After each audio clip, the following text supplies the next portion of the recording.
അങ്ങനെ നമ്മുടെ സുഭാഷേട്ടൻ ഇറങ്ങിപ്പോയ വിഷമത്തിലാണ് എല്ലാവരും എല്ലാ സ്ഥലത്തും തിരയുന്നുണ്ട്. പക്ഷെ ഒരു വിവരമില്ല. എല്ലാവരും തിരഞ്ഞ് മടുത്ത് വീട്ടിലേക്ക് വരുന്നുണ്ട്. ആ സമയത്ത് നമ്മുടെ നിധി സുധീഷിനോട് പറയുന്നുണ്ട്, എന്തായാലും നമ്മൾ രണ്ടാളും പോലീസ് സ്റ്റേഷനിൽ പോയിട്ട് ഒരു പരാതി കൊടുക്കുക, ഏട്ടനെ കാണാനില്ല എന്ന് പറയുന്നുണ്ട്. എന്തായാലും നമ്മൾ സുധീഷും നിധിയും കൂടി പോയിട്ട് പരാതി കൊടുക്കാൻ പോകുന്നുണ്ട്. ആ സമയത്ത് നമ്മളെ പോലീസുകാരൻ പറയുന്നുണ്ട്, ഈ എന്തൊക്കെയാണ് വീട്ടിൽ സംഭവിച്ചത് എല്ലാം പറയുന്നുണ്ട്. എന്തായാലും എല്ലാം പറഞ്ഞു കൊടുക്കേണ്ട, ഇങ്ങനെ ജ്യോത്സ്യം വന്നതും ഇങ്ങനെ സുഭാഷേട്ടനെ കുറിച്ച് പറഞ്ഞതൊക്കെ പറയുന്നുണ്ട്. എന്നിട്ട് ആ കത്ത് എഴുതി വെച്ച് പോയത് ആ കത്തും കാണിച്ചു കൊടുക്കുന്നുണ്ട്.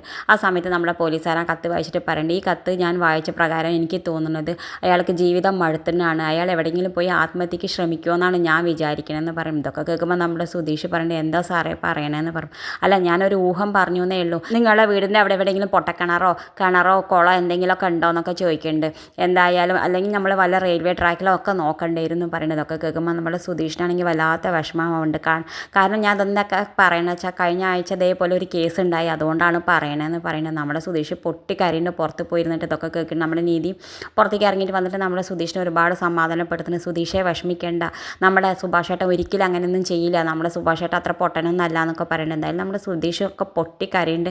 നമ്മുടെ നികേഷ് ആണെങ്കിൽ ആകെ താളം തെറ്റിയ അവസ്ഥ, ഒന്ന് കരയണോ ചിരിക്കലോ മുണ്ടോ ഒന്നും ഇല്ലാത്തൊരവസ്ഥ. ഭാസ്കരനാണെങ്കിലും വിഷമമുണ്ട്. എന്തായാലും എല്ലാവരും വീട്ടിലേക്ക് എത്തേണ്ട. ആ സമയത്ത് നമ്മുടെ ഭാസ്കരൻ പറയുന്നത്, ഇനി നിൻ്റെ ഏട്ടൻ വല്ല അന്ന് വന്നില്ലേ ഇവിടെ ഒരു പെൺകുട്ടി, ആ ചാന്ദിനി എന്തോണ് ആ പെണ്ണിൻ്റെ പൊളിച്ചോടിയായിരിക്കുമോ എന്ന് പറയുന്നത്. ആ സമയത്ത് നമ്മുടെ സുധീഷ് പറഞ്ഞു, എൻ്റെ ഏട്ടൻ അങ്ങനെ ഒരിക്കലും ചെയ്യില്ല, എടാ നീ അവളുടെ വീട്ടിൽ പോയി നോക്ക്, എവിടെയെങ്കിലും ഉണ്ടോ എന്ന് പോയി നോക്ക് എന്നൊക്കെ പറയുന്നത്. നമ്മുടെ സുധീഷ് ആദ്യം നമ്മുടെ ഭാസ്കരോട് ദേഷ്യപ്പെട്ടെങ്കിലും സുധീഷ് ഇങ്ങനെ ഇരുന്ന് ആലോചിക്കുന്നുണ്ട്. രാവിലെ ഞാൻ അനീഷിനെ കണ്ടപ്പോൾ അനീഷിന് ഒരു മുഖത്തൊരു ഭാവ വ്യത്യാസം കണ്ടില്ല. ഞാൻ ഏട്ടനെ കാണാനില്ല എന്ന് പറഞ്ഞപ്പോൾ അവൻ ഒന്നും മാറ്റമില്ലാതല്ലേ വർത്തമാനം പറഞ്ഞു. എനിക്ക് അവൻ്റെ വീട്ടിലുണ്ടോയെന്നൊരു സംശയം. നിധി ഞാൻ ഇപ്പോൾ വരാമെന്ന് പറഞ്ഞിട്ട് നമ്മുടെ സുധീഷ് വീണ്ടും ബൈക്ക് എടുത്തിട്ട് പോകുന്നുണ്ട്. എന്നിട്ട് പോണ സമയത്ത് നമ്മുടെ അനീഷിൻ്റെ വീടിൻ്റെ ഒക്കെ ചോദിച്ച് മനസ്സിലാക്കി നമ്മുടെ സുധീഷ് പോകുന്നുണ്ട്.